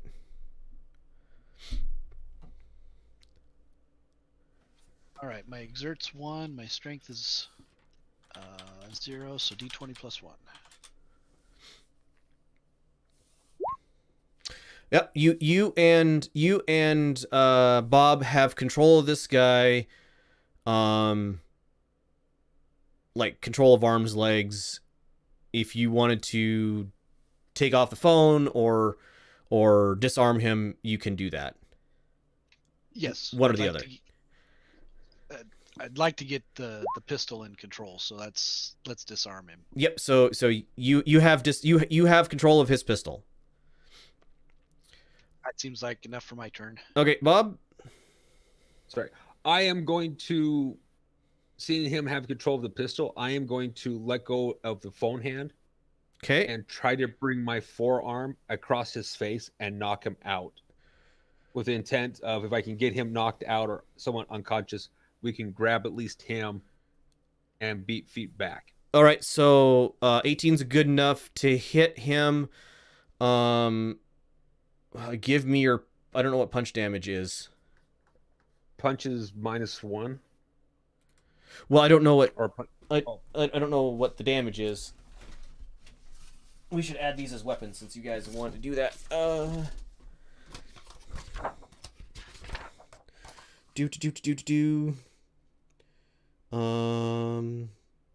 Character creation, systems, equipment, and vehicles. I don't have anything handy. Punch actually is a weapon. It's 1d2 plus strength or dex. Okay, so yeah, give me 1d2 plus whichever is better, strength or dex. So I see Oh, that would help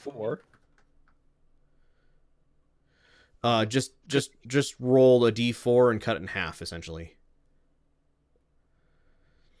Okay, so 1 damage plus. Do you have strength or dex at a +1? +1 for strength. All right, so you do 2 points of damage to him. His bell is slightly rung, but he is still awake.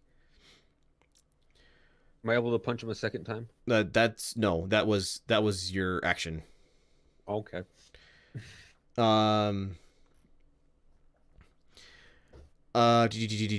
Should just add that punch as a weapon to you guys' sheets, for future reference. All right.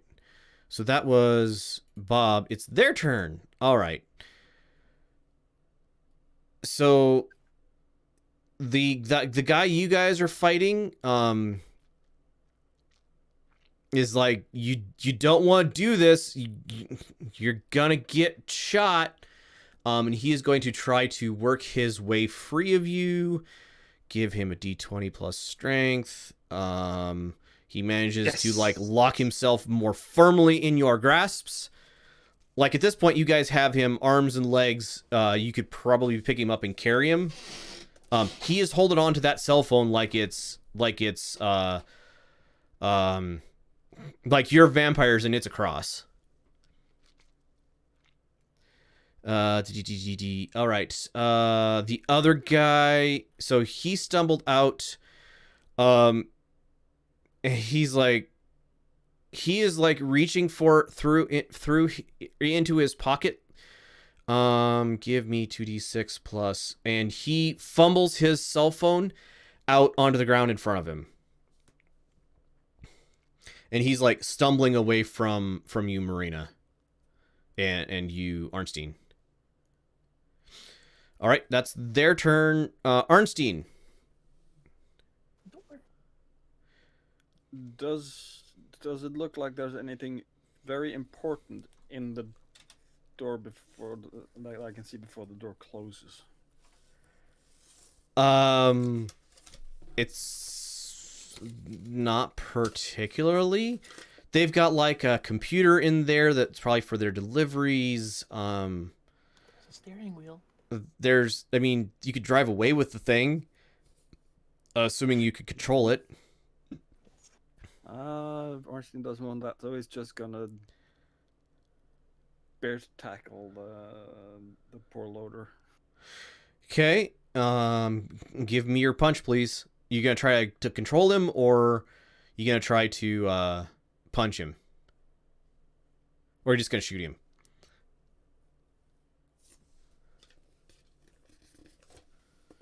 I'm just gonna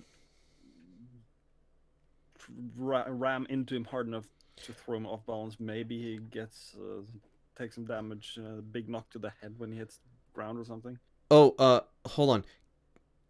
Okay, so yeah, give me a punch roll. Caleb, shouldn't you be like doing damage every turn to this person that you guys are fighting? There is the shock from the Savage Fray. At the end of, well, here, maybe I can put it in the... Yeah. Put it in. I think you've done a lot more damage to... they get the shock damage from the weapon. But I didn't. I guess I figured I didn't pull the weapon out. Do you have does punch the skill have any shock damage? That I don't know. I didn't throw a punch though either. Yeah, but you're manhandling this guy. I didn't want to take that away from you. Is what I'm going. Nope, no shock with it. Okay, so give me your punch roll, Arnstein.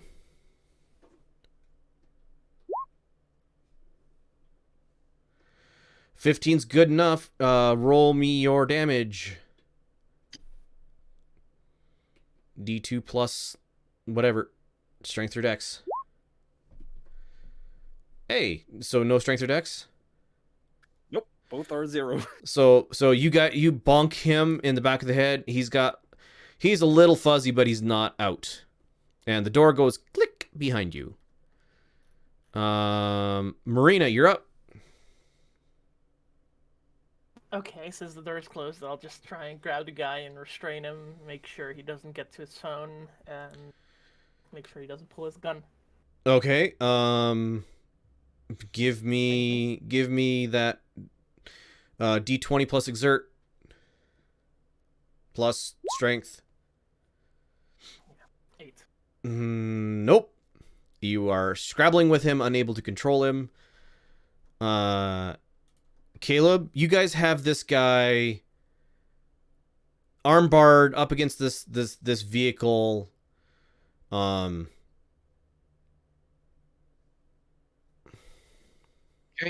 I'm going to basically grab him around the wrist to force his fingers open, rip the phone out, toss it down on the ground. Give me an exert roll, please.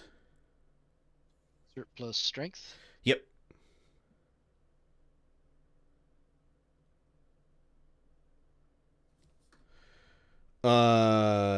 He's got a death grip on this thing.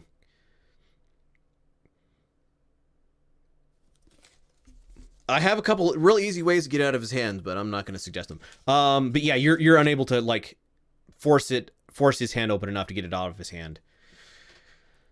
Bob, you're up. I'm going to take my vibroblade out, and I am going to stab the cell phone. That was one of them. All right, give me a weapon attack with your vibroblade. It's a real easy target. That'll do it for 5 damage. Plus. So I imagine I'll probably go through the cell phone and probably through his hand if he has a death grip on it. So everybody who wasn't expecting it is surprised by this guy screaming. And the cell phone goes dead as you drive the blade through it into his hand and pin his hand to the door or the vehicle, like the armor of the vehicle behind him. And you know that scene in Starship Troopers where the guy's like standing up against the wall and the officer like throws a knife into his hand and he's then like holding on to his hand as this knife is pinning him to the wall and he's just screaming. Yeah, that's this guy right now. Medic. Yeah. So I will do that, and I will look at him and says, "I don't want to kill you. We need to talk." Screaming is your response. Yep, I'm going to scream that at him. All right. So you guys all heard the vibroblade kick on as well, because that's a very like you can heavily imply what just happened there. All right, so their turn. So the other guy says, like, swears, scrabbles for his phone. We're gonna do a skill roll. I don't care. Yes. Modifier 0. All right. So, he does not get a hold of his phone, and he is like running. He is got himself out from underneath you, Marina. Tried to grab his phone, failed, and is just like he's just up and going away from you. On on to Arnstein. Well, he's got a big, tall space Viking mechanic on his heels. Okay. If you're gonna try to attack him, give me your attack. You punch him in. You like punch him in the back, and the armor plates of his body armor like stop any sort of damage. You're on his heels. Marina. Can I pick up the phone and try to say that, or is there like some sort of messaging system in there that I can see? So what you see on this phone is it's got a lock screen, and it's also got a notification of this vehicle at location is under attack. Please, if available, please respond to area. Great. So if you compare the number on the notification to the number on the side of the vehicle, you're like, oh yeah, and the address is right here. So it's pretty obvious that this message has gone out larger area. Yep. Well, after I pick up the phone, I'll try and follow him with Arnstein. Yep. So you can follow after him pretty easily. Do you want to do anything else or just that? I doubt I can do anything else actively. Okay. So Caleb, you got this guy. He is screaming about his hand as this vibroblade is currently stabbed through it and into the armor. Okay, Bob probably retrieved his... that. You saw that happen. He is no longer fighting because he is currently screaming about his hand, which is not bleeding, thankfully. It's also maimed horribly, and the cell phone is like in two pieces on the ground. Does the vibroblade immediately cauterize the wound? Oh yeah, so that's not bleeding at all. All right. What I'd like to do is look at Bob and say, we need to move, and grab him and start running him. Is there any sort of cover around where we could get, reasonable distance away? I mean, there's where you parked the van. It's probably what would be... Yeah, sure. Let's run him back to the van. Okay. You can like pop him once and just knock him out pretty easily too. He's not fighting you at all, so you can just roll for that. Or... Yeah, give me a roll for that to see if you oopsied it and did a little more damage than you want to. Yeah, no. You thump him on the head and out he goes. All right. Yep. Then I'm gonna haul him back to the van. Okay.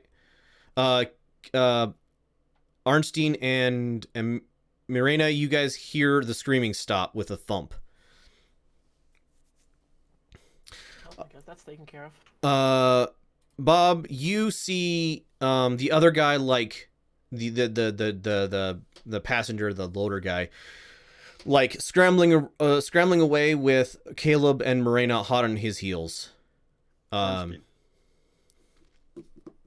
What is the other gang in the area? Not the one that we got the information from, but the other. So give me... We know about New Solaris initiative. Right. Yeah, New Solaris. Is there symbol, or is there a symbol that I've seen or know that is one that you could use to mark something? Yes, absolutely. Or they use it to mark something? Okay, I'm going to take my vibroblade and I'm going to try to carve within 6 or 8 second type of frame on the side of the van that logo. Give me a exert plus charisma. How convincing do you make this?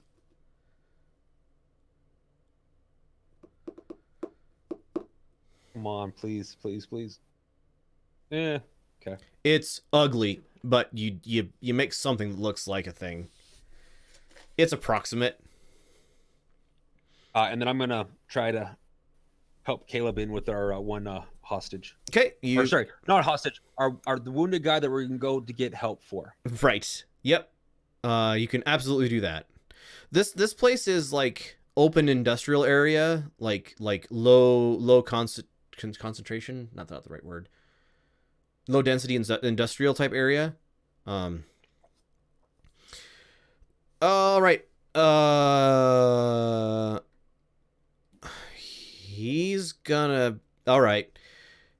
A hooligan, like as he is running, is going to turn and fire wildly at, like he's gonna pull his gun out and fire wildly at odds are Arnstein. So at Morena, 13 hit you. 13 meets, so yeah. So 6 damage. Oh. So I'm assuming you're wearing your body armor, right? Yes. So you get a thump, and you're gonna have a nice bruise, in your chest, from the body armor. So yeah, you took a bullet to the chest, right there. You're still up and moving because you got a lot of HP now, but that didn't feel real nice. And he moves his speed away, which basically you guys can still get right up to him. Arnstein. He just fired at Marina. It was loud. He hit. Well, I'm gonna fire back. All right.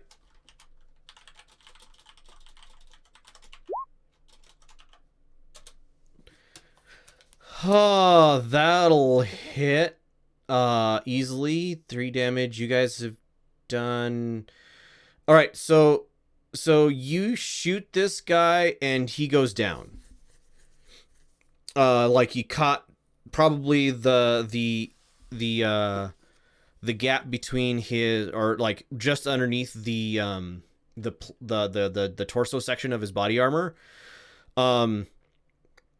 And you shot him probably through a kidney, and he goes down writhing in pain.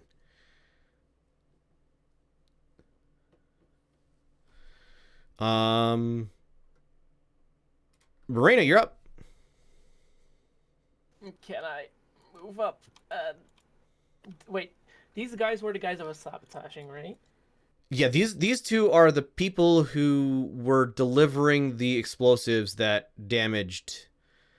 Well, were the source of the bomb that killed Rake. And I make it look like he, run up to him, make it look like he shot himself.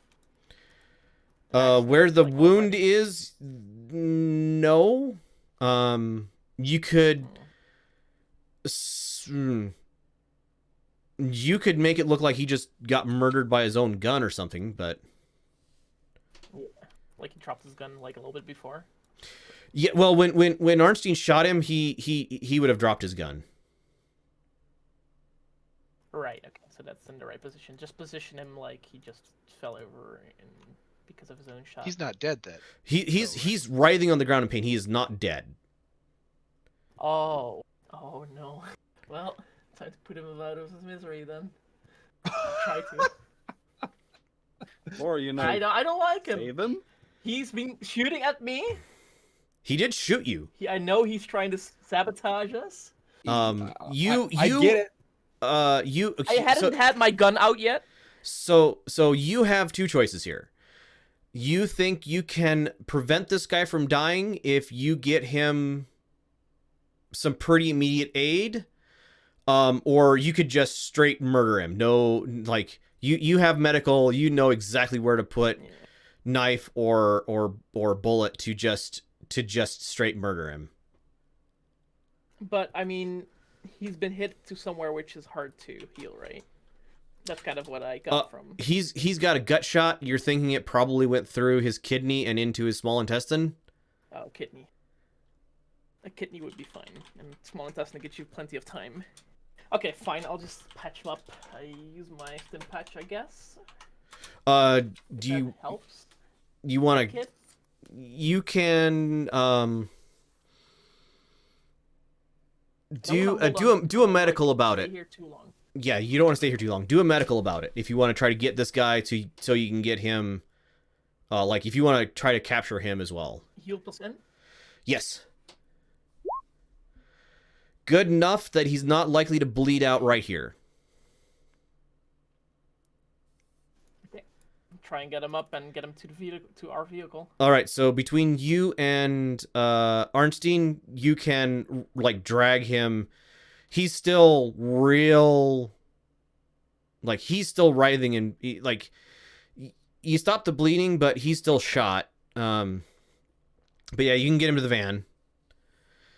And yeah, you got two people who are not fighting you right now in the van.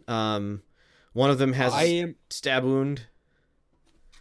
I am going to start driving the van.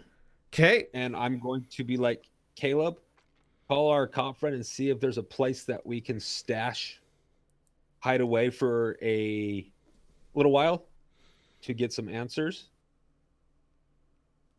And then I'm going to pull out my phone as I'm driving, and I am going to call my nurse friend to see if he is available to meet us somewhere on a short notice with some medical stuff to help patch somebody up. Or two somebodies. Okay. Give me your contact rolls, please. Let's start with Caleb. All right, connect. Connect. Yep. As we're pulling out, Arnstein's gonna inquire about the phone, and if someone has one of their phones, gonna say lose it. Okay, so look over and see Morena has a phone.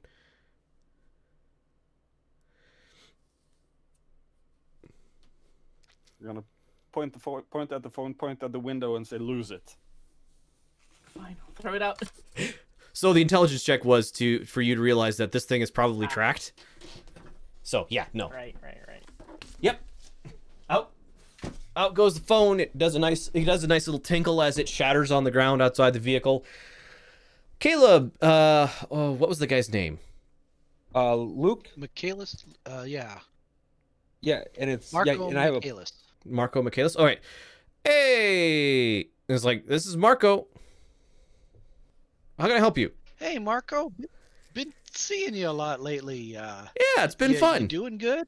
Oh, I've been doing great. Oh. I'm glad to hear it. You wouldn't happen to know a nice hidey hole, would you? We need to be off the radar for a while. He's like, oh yeah, I got the perfect little Airbnb, and just it's just the best place. So he doesn't say Airbnb, but same equivalent. We need a name for that sort of thing. The nicest place here. Let me send you some information, and you get a text from him, and it's a link to a place. It's over here somewhere. Snooze and Scoot. I love the Snooze and Scoot. Okay, so I got a great little Snooze and Scoot. And he texts you the information, and it's relatively obvious that this is his. Like from you knowledge of him, this is his place that he rents out to people, who have to get in a hidey hole. But with a 10, you're relatively certain he knows exactly what kind of place you're looking for, and feel confident that it will be safe, at least for a while. Oh, I forgot to add the +3. I've got a +3 with him as well. So right. It's been a 13. Yep. Yeah. All right. So. Oh man, thanks. I appreciate it. We'll settle up later. We got to go incommunicado, so I'll hit you up afterwards. He goes, all right, have a good one. He hangs up. So yep, you're able to get you have the address. All right, so Bob, give me your connect plus charisma for your contact. I think that was actually higher, Caleb, because you used wisdom instead of charisma.